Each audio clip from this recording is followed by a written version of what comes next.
তুমি বড় হয়ে কি করবে? আমি নিজের জায়গা তৈরি করব এবং কঠোর পরিশ্রমের মাধ্যমে আমার স্বপ্ন পূরণ করব। এটা খুবই গুরুত্বপূর্ণ কথা। হ্যাঁ, চেষ্টা ছাড়া কিছুই অর্জিত হয় না। আপনার ভবিষ্যৎ পরিকল্পনা কি? ভবিষ্যতে আমি একটি রাজনৈতিক দল গঠন করব এবং নেতাদের চাঁদা তুলতে বলবো, আর আমি বসে বসে কমিশন নেব। তুমি বড় হয়ে কি হতে চাও? আমি একজন শিক্ষক হতে চাই, কেন শিক্ষক?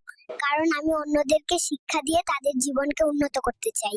তুমি বড় হয়ে কি হতে চাও? আমি বড় হয়ে বিচারক হতে চাই, যারা অন্যায় করে তাদের সবার বিচার করব। বাহ, কঠিন কাজ। কেন এটা করতে চাও? কারণ অনেকে অন্যায় করেও পার পেয়ে যায়, এটা ঠিক না। তুমি বড় হয়ে কি হতে চাও? আমি বড় হয়ে একজন সোসাইটি লিডার হতে চাই। সোসাইটি লিডার কেন? তুমি বড় হয়ে কি করবে? আমি নিজের জায়গা তৈরি করব, কঠোর পরিশ্রম করে স্বপ্ন পূরণ করব। এটা খুব গুরুত্বপূর্ণ কথা। হ্যাঁ, চেষ্টা ছাড়া কিছুই হয় না। তুমি বোঝো হয়ে কি করতে চাও?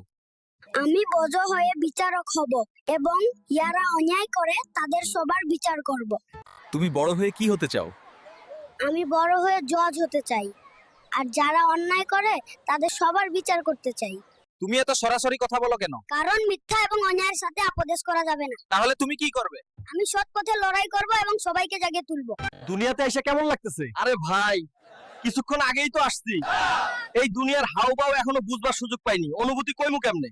তুমি বোঝো হয়ে কি করতে চাও? আমি সবাই ভালো স্বাস্থ্য সেবা চাই। তুমি সেনা কিভাবে করবে? ডাক্তার হয়ে গরিবদের চিকিৎসা করব।